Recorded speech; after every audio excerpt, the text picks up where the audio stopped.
Hello everyone, it's Junie checking back in with you regarding Bryan Khoburger's case, and I wanted to show you a news clip and go over some of the astrology with you real quick. So the police have confirmed, actually a couple of times now, the police have confirmed that Bryan Khoburger was driving alone that night. Bryan Khoburger has even admitted that he was driving alone that night. The judge refused to dismiss cases on his alibi alone that his lawyer submitted. And that, he was just driving around late that night, and, it's normal for him to drive around late at night with his cell phone turned off. So I don't know about you guys, but I don't turn my cell phone off. It's rare that I think I can count on my hand maybe once or twice that I was told to turn my cell phone off and I listen to it. But on a normal daily basis, I just don't go around and turn my cell phone off. I just don't do that. I know there's a lot of conspiracy theories here, and I am still learning, but I want to tell you that the victims are in Scorpio. And thankfully, with this chart, I'm confident to read it because the universe, God, has put all of the planets together, and it's easier for me to read. If these victims were killed in separate houses, or if these victims were spread out, all over the place and killed at different hours between the day, it would have been difficult for me. I can tell that they are in a house because Cancer is there. It means at home. And that they're sleeping. The moon is there. That they're in bed. Okay? So the other thing that I want to tell you about is all these conspiracy theories. I mean, I've heard conspiracy theories out the wazoo. That there's a cave under the house and another killer was waiting in a cave and suddenly came out and then helped Bryan Khoburger kill and stab all these people. I'm just going to tell you honestly what I see in the chart. So we know the 7th house rules the killer, and the DC line rules the killer, and the AC line rules the victims, okay, or the victim. Now, there you see Neptune and Jupiter hugging that DC line, and this tells us a lot. And I think that this is where a lot of these conspiracy theories come in if Bryan Khoburger acted alone, okay? Jupiter, first of all, is a stalker. If you look at Sagittarius, he's a centaur on a horse with a bow and arrow. I mean, Jupiter has always been active. And, when you're hunting, you're stalking. So Jupiter also rules the 9th house, which tells us that it rules teachers. It rules higher learning. It also is the house of justice and truth. And it rules the justice system. And, it also rules the police department. And so this Jupiter being there tells us that our killer is possibly a teacher in the criminal justice system. That matches up 100%. Now, with the Neptune energy, I just have to tell you that Neptune, it rules the 12th house. It is the house of endings. It's yourself unfolding. It also is the house of drowning, drugs, lies, and alcoholism, addiction, specifically heroin. Neptune has a long history with heroin addicts, specifically heroin. So with Neptune ruling the 12th house, it's the house of needles. It's the house of, secrets. So with Neptune showing up in, hugging that DC line close to the 7th house that rules an open enemy to these killers there, what it's telling me is that I believe that somebody knew something.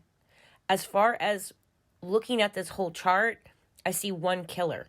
Like, I feel Bryan Khoburger did this 100%. I know I'm going to get a lot of hate for that. His alibi sucks, okay? But his description of him showing up in Pisces as well, I mean, I've given descriptions of what a Pisces man looks like. Dark hair, dark eyes, large feet, huge feet. Pisces rules the feet. So we know we have a killer that's going to have humongous feet, okay? So another thing that, it's the stalking element, the teacher element, and the criminal justice element is there with Jupiter showing up. But it's also, the Neptune is someone that's an ex-heroin addict, but I also feel that somebody knew something, that there is a secret connected to this killer. Either he confided into somebody that he was going to kill, and they're not talking, or that someone had an idea, or he talked about it, or he talked about these victims, and there's a secret attached to this case. I don't know what the secret is, but I don't see it as a second killer. I see it as like a clue. There's a clue that somebody knew something and they didn't intervene, or they didn't take him seriously. And it'd be interesting if later on in this case something does come forward, because Bryan Khoburger, when he was arrested, he even asked, was there anyone else arrested? Which makes me wonder, did he tell somebody what he was going to do? Did someone provide him with an inside knowledge of that house or something like that? So, there's just a secret. There's a secret attached to Bryan Khoburger. I don't know what that secret is yet. And I don't want to go down the rabbit hole of conspiracy theories, that there's a cave under the house and all this crazy stuff that some of these channels are putting out. It's really heartbreaking for the family members of these victims. And I just wanted to tell you that I do believe somebody else knows something, okay? But as far as the actual killings, it's got Bryan Khoburger all over it. Even, down to the description of someone that's tall and lanky, brown, dark hair, dark eyes, and huge feet, because Pisces rules the feet. It's just, we got our guy, okay? But I do feel that there is a secret involved. And here's the upcoming news clip. To get the criminal charges against him thrown out. The judge, finding his lawyers failed to challenge the indictment on grounds of juror bias, lack of sufficient evidence, or prosecutorial misconduct, adding Khoburger was indicted by an impartial grand jury. This argument really is fighting against some case law. The judge also rejecting a second defense motion that claimed prosecutors wrongly used a lower standard of proof when instructing the grand jury, calling the arguments, quote, interesting and creative, but ultimately unpersuasive. It's been more than a year since prosecutors allege Khoburger entered this off-campus house and fatally stabbed 4 college students from the University of Idaho, Xana Kernodle, Ethan Chapin, Madison Mogan, and Kaylee Gonsalves.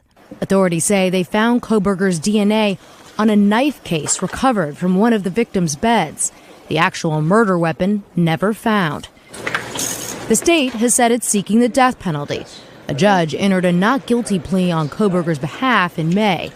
The delay in getting this case to trial, not unusual, but a lawyer for the families says it's taking an emotional toll. It's tormenting. You want to have at least a trial date set for the family, because it's a time and a date where you can kind of try to move past this kind of monkey that's just sitting out there on your back. The judge's ruling comes after the university announced last week it would soon demolish the house where the murders took place. The families of the victims worry that would be premature before trial. The whole family's surprised, not only that they're going to be demoing the house, but also the fact that it's happening within 2 weeks, 3 days after Christmas.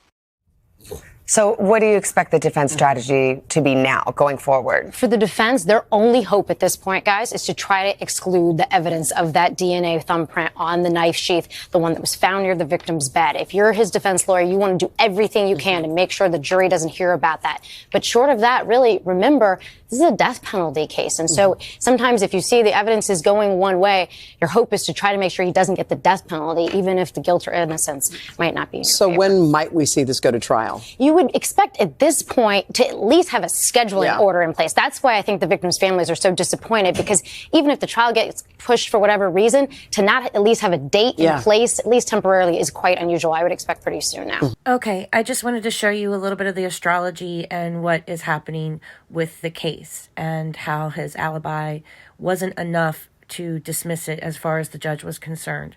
All right, blessings to you all. Keep praying for the family. This is extremely difficult for the victims of this family. Blessed be everyone. Bye-bye.